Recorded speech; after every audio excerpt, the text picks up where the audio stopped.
من همزه ونفخه ونفخه. سورة النمل آیت نمبر 38. قال يا أيها الملأ أيكم يأتيني بعرشها قبل أن يأتوني مسلمين قال عفريت من الجن أنا آتيك به قبل أن تقوم من مقامك وإني عليه لقوي أمين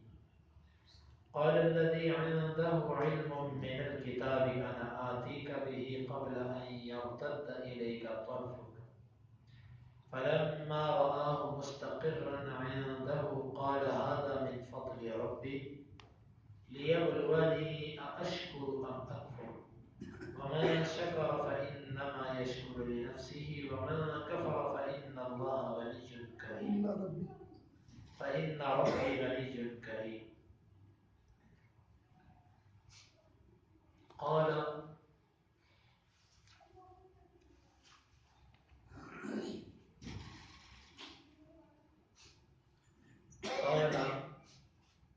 سلیمان علیہ السلام نے کہا یا ایوہا الملأ سردارو ایوکم کون تم میں سے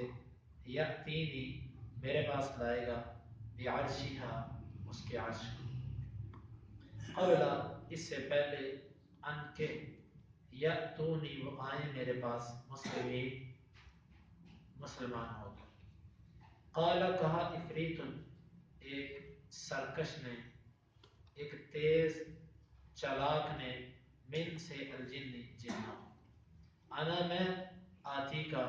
تیرے پاس لاؤں گا بھی اس تخت کو قبل اس سے پہلے ان کے تقوم تو کھڑا ہو من سے مقام کا اپنی جگہ سے وَإِنِّي اور بے شک میں علیہ اس پہ لقوی البتہ طاقتور ہوں امین امانتدار ہوں قال کہا الذی اس نے عندہ اس کے پاس علم تھا من سے الکتاب کتاب انا میں آتی کا لاؤں گا بھی تیرے پاس لاؤں گا بھی اس کو قبل اس سے پہلے ان کے یرتد لوٹے الیک تیری طرف کا تیری نظر فلما پس جب رآہ اس نے دیکھا اس تخت کو مستقر موجود عندہ اپنے پاس قال کہنے لگے ہذا یہ من سے فضل ربی میرے رب لیبلونی تاکہ وہ مجھے آزمائے اشکر کیا میں شکر ادا کرتا ہوں ام یا اکفر میں شکری کرتا ہوں ومن اور جو کوئی شکر کرے گا فإنما بس یقینا یشکر وہ شکر کرے گا لنفسه اپنے ہی لیے ومن اور جو کوئی کفر نہ شکری کرے گا فإن بس بے شک ربی میرا رب غنی جن بے پرواہ ہے کریم بہت ہی نرمی کرنے والا ہے رحم کرنے والا ہے قال یا ایھا الملأ کہنے لگے اے سردارو ایکم یأتینی بعرشہا کون ہے تم میں سے جو میرے پاس اس کا تخت لے کر آئے قبل ان یأتونی مسلمین اس سے پہلے کہ وہ مسلمان ہو کے میرے پاس آئے قال عفریت من الجن جنوں میں سے ایک سرکش نے کہا انا آتی کا بھی قبل ان تقوم من مقامی میں تیرے پاس لے آؤں گا اس تخت کو اس سے پہلے کہ تو اپنی جگہ سے کھڑا ہو وإني عليه لقوي أمين اور بے شک میں اس پہ طاقتور ہوں امانتدار ہوں قال الذي عنده علم من الكتاب کہا اس نے جس کے پاس کتاب میں سے علم تھا انا آتی کا بھی میں اسے تیرے پاس لے آؤں گا قبل ان يرتد إليك طرفك اس سے پہلے کہ لوٹے تیری طرف تیری نظر فلما رآه مستقرا پس جب انہوں نے دیکھا اس کو اپنے پاس موجود قال هذا من فضل ربی کہنے لگے یہ میرے رب کا فضل ہے لیبلونی اشکر ام اکفر تاکہ وہ مجھے آزمائے میں شکر کرتا ہوں میں شکری یا نہ شکری ومن شکر فإنما یشکر لنفسه اور جو بھی شکر کرے گا یقیناً وہ اپنے ہی لیے کرے گا ومن کفر فإن ربی غنی کریم اور جو کہ شکری کرے گا بے شک میرا رب بے پرواہ ہے اور رحم کرنے والا ہے سلیمان علیہ السلام نے یہ محسوس کر لیا کہ میری اس دھمکی کے بعد وہ عورت کبھی بھی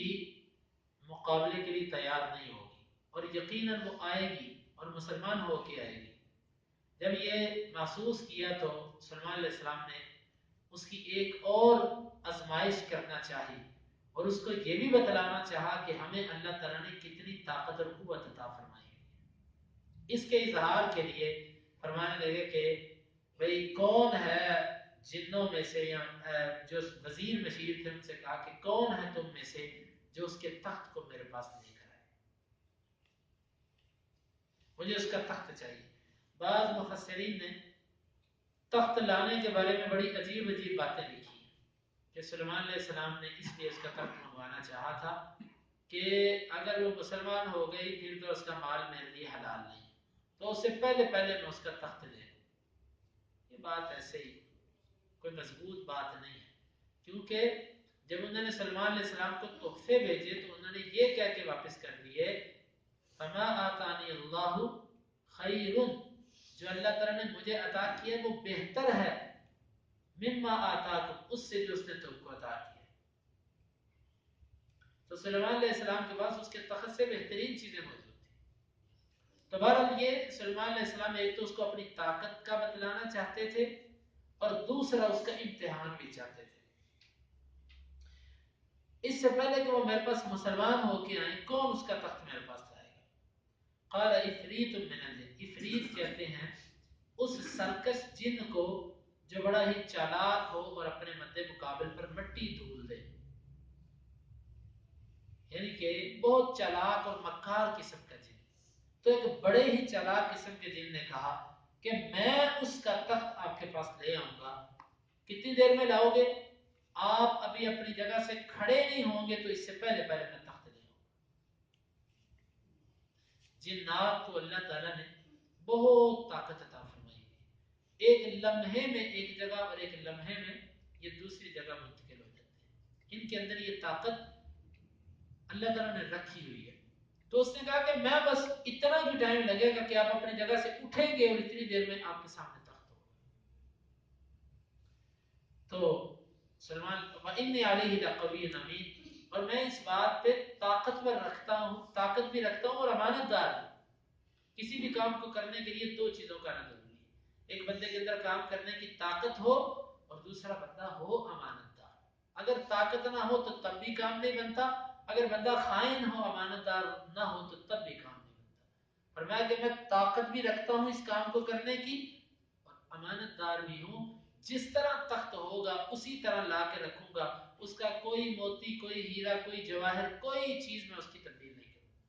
کوئی اس میں خیانت نہیں کروں گا، ویسے کا ویسے آپ کے سامنے لا کے رکھوں گا۔ قال الذي عنده علم من الكتاب، سلمان علیہ السلام اس سے بھی جلدی چاہتے تھے کہ نہیں اس سے بھی جلدی لاؤ۔ وہ شخص جس کے پاس کتاب کا علم تھا وہ کہنے لگا انا آتی کبھی قبل ان یمتد الیک الطرف، میں آپ کے پاس اس تخت کو لے آؤں گا اس سے پہلے کہ آپ کی آنکھ واپس کر دے،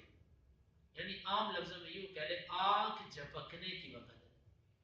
اتنی دیر میں میں اس تخت کو لا کے آپ کے پاس رکھ دوں۔ کتنی طاقت ہے! یہ بندہ کون تھا؟ اکثر مفسرین نے لکھا کہ یہ آصف بن برخیہ سلمان علیہ السلام کا ایک وزیر تھا اور اس کو علم تھا اس کے پاس، تو یہ وہ شخص ہے۔ یا بعض مفسرین لکھتے ہیں کہ نہیں یہ جن تھا کوئی، بعض کہتے ہیں یہ خود سلمان علیہ السلام تھے۔ واللہ عالم بالصواب، بظاہر یہ معلوم ہوتا ہے کہ یہ کوئی بندہ تھا سلمان علیہ السلام کے امتیوں میں سے اور ان کے وزیروں میں سے، اس کے پاس اللہ تعالیٰ نے کتاب کا علم اس کو دیا ہوا تھا، تو اس کی طاقت سے اور اس کتاب پر ایمان کے یقین سے اس نے کہا تھا کہ میں یہ کام کر دوں گا۔ تو یہاں سے یہ بات تو معلوم ہوتی ہے کہ اولیاء ان کی کرامت، لیکن سب سے پہلی بات یہ ہے کہ ولی ہوتا کون ہے، پہلے یہ طے کیا جائے۔ ولی وہ ہوتا ہے کہ جس کا ہر عمل قرآن اور حدیث کے مطابق ہو۔ اگر اس کا عمل قرآن اور حدیث کے مطابق نہیں ہے تو وہ ولی نہیں ہے، وہ شعبدے باز ہو سکتا ہے، وہ جادوگر ہو سکتا ہے لیکن وہ ولی نہیں ہو سکتا۔ بعض لوگ اس آیت کو دلیل بناتے دیکھو جی ولیوں کی کرامت، بھائی ولیوں کی کرامت کے ہم منکر نہیں ہیں، ہم ولیوں کی کرامت کے قائل ہیں، ولی صحیح ہو اس کی جو کرامت ہوگی ہم اس کو مانتے ہیں۔ مسئلہ تو ان لوگوں کا ہے کہ جو نمازی بھی نہیں اور تم ان کو ولی کہتے ہیں، بے نماز لوگ اور ہم ان کو ولی سمجھتے ہیں، مسئلہ تو ان کا ہے۔ جو اصل ولی ہے اس کی کرامت کا انکار کوئی نہیں کرتا۔ تو فرمایا کہ میں تیرے پاس اس کو لے آؤں گا اس سے پہلے کہ آپ کی آنکھ پلٹ کر واپس آئے۔ سلیمان علیہ السلام نے کہا جاؤ لے آؤ۔ اتنے میں بس آنکھ جھپکنے کی دیر تھی کہ اس نے تخت لا کے سامنے رکھا۔ فلما رآہ مستقرا عندہ، جب سلیمان علیہ السلام نے اس تخت کو اپنے پاس دیکھا کہ واقعتاً وہ تخت میرے پاس آ گیا، تو کوئی فخر نہیں کیا، کوئی تکبر نہیں کیا اور کوئی اپنی طاقت اور ایسی بات نہیں کی۔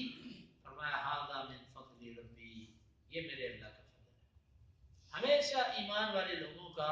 نیک لوگوں کا یہ وتیرہ ہوتا ہے۔ اللہ تعالیٰ کسی میدان میں کامیابی عطا فرمائے وہ کہتے ہیں یہ میرے اللہ کا فضل ہے، یہ میرے اللہ تعالیٰ کی رحمت ہے، اس میں میرا کوئی کمال نہیں ہے، کوئی ذہانت ہے، کوئی خوبی ہے، کوئی پوزیشن آ گئی، نمبر اچھے آ گئے، کامیاب ہو گئے، بھئی اللہ کا فضل ہے، اس میں میرا کیا کمال ہے۔ ھذا من فضل ربی، یہ میرے رب کا فضل ہے، یہ اس نے فضل میرے اوپر کیوں کیا ہے؟ لیبلونی اشکر ام اکفر، تاکہ وہ مجھے آزمائے میں اس کی قدر کرتا ہوں یا میں اس کے ناشکری کرتا ہوں۔ اب دیکھیں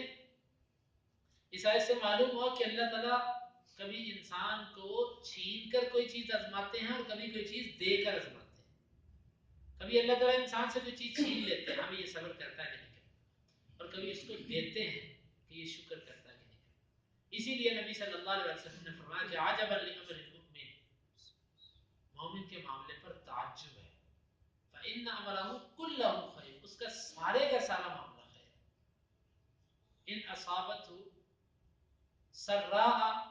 شکر وان اصابتہ ضراء صبر، او کما قال، آپ نے فرمایا کہ اگر اس کو تکلیف پہنچتی ہے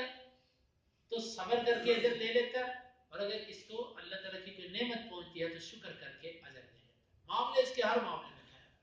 تو اللہ تعالیٰ نے یہ مجھے آزمایا ہے کہ میں اس نعمت پر اللہ کا شکر ادا کرتا ہوں کہ نہ شکری کرتا ہوں۔ اس لیے کوئی بھی اللہ تعالیٰ کی نعمت آئے تو اس کو کبھی بھی اپنی طرف منسوب نہیں کرنا چاہیے، اس پر فخر نہیں کرنا چاہیے، اس پر اترانا نہیں چاہیے، یہی کہنا چاہیے یہ میرے اللہ تعالیٰ کا فضل ہے، یہ میرے اللہ تعالیٰ نے مجھے عطا فرمائی۔ ومن شکر فإنما یشکر لنفسہ ومن کفر فإن ربی غنی کریم، اور ساتھ ہی یہ بھی بتلا دی کہ اللہ تعالیٰ کی کلام کے جو کوئی شکر کرے گا وہ اللہ پر احسان نہیں کرے گا، وہ اپنے ہی لیے کرے گا۔ شکر کرنے کا فائدہ بھی انسان کو ہوتا ہے کہ اللہ تعالیٰ اس پر بھی اس کو اجر عطا فرمائے، اور جو کوئی ناشکری کرے گا تو وہ اللہ تعالیٰ کا کچھ بھی نہیں بگاڑ سکتا۔ اللہ تو بے پرواہ ہے۔ حدیث کے اندر آتا ہے، صحیح مسلم کی روایت، نبی صلی اللہ علیہ وسلم نے فرمایا اگر سارے کے سارے انسان جمع ہو جائیں، پہلے بندے سے لے کے آخری بندے تک، اور سارے جنات جمع ہو جائیں پہلے جن سے لے کے آخری جن تک، یہ سب کے سب اللہ تعالیٰ کا شکر ادا کرنے پہ آ جائیں، اللہ کے فرما بردار بندے بن جائیں، اس طرح ہو جائیں جس طرح سب سے کوئی متقی انسان ہوتا ہے۔ اللہ تعالیٰ فرماتے ہیں یہ میری بادشاہ میں سے اتنا بھی اضافہ نہیں کر سکتا، اور جو کوئی ناشکری پر اتر آئے، مثلا ساری انسانیت ناشکری پر آ جائے، سارے جنات اللہ کی نافرمانی پر آ جائے، اللہ تعالیٰ فرماتے ہیں یہ میری بادشاہت میں سے کچھ بھی کم نہیں کر سکتا۔ جو کوئی شکر کرے گا، اللہ کی بندگی کرے گا، وہ اپنے لیے کرے گا۔ جو کوئی اللہ تعالیٰ کی ناشکری کرے گا وہ اللہ کا نقصان نہیں کرے گا، وہ اپنے نفس کو ضرور بچائے گا۔ یہ سلیمان علیہ السلام کے پاس یہ تخت آ گیا اور انہوں نے اس پر اللہ تعالیٰ کا شکر ادا کیا۔ باقی اس کے بعد انہوں نے تخت کے بارے میں جو فرامین جاری کیے وہ انشاءاللہ آئندہ درس کے اندر اللہ تعالیٰ کتاب و سنت کو سمجھنے کی اور عمل کی توفیق عطا فرمائے۔ یا ایھا الملأ، اے سردارو، ایکم یأتینی بعرشہا، کون لائے گا میرے پاس اس کے عرش کو، قبل ان یأتونی مسلمین، اس سے پہلے کہ وہ آئے میرے پاس مسلمان ہو کے۔ قال عفریت من الجن، کہا ایک سرکش نے جنات میں سے، انا آتیک بہ،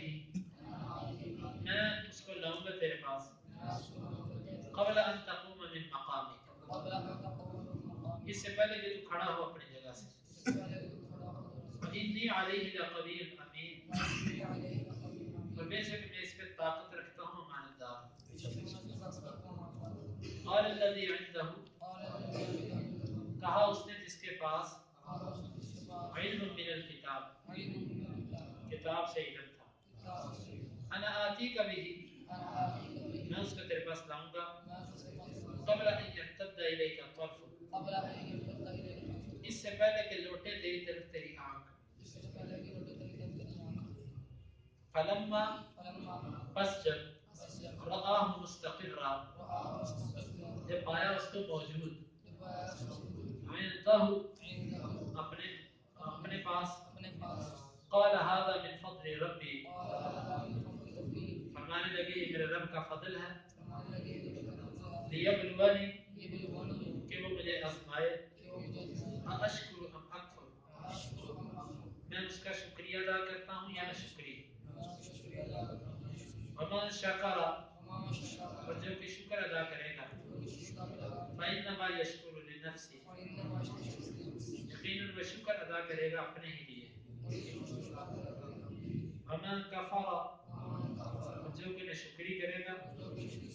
فإن ربی غنی کریم، بے شک میرا رب بے پرواہ رحم کرنے والا ہے۔ اللهم انفعنا بما علمتنا وعلمنا ما ينفعنا وزدنا علما، اللهم اقسم لنا من خشيتك ما يحول بيننا وبين معصيتك، ومن طاعتك ما تبلغنا به جنتك، ومن اليقين ما تهون به علينا مصائب الدنيا، متعنا اللهم بأسماعنا وأبصارنا وقوتنا أبدا ما أحييتنا، واجعله الوارث منا، واجعل ثارنا على من ظلمنا، ولا تجعل مصيبتنا في ديننا، ولا تجعل الدنيا أكبر همنا ولا مبلغ علمنا، ولا تسلط علينا من لا يرحمنا، آخر دعوانا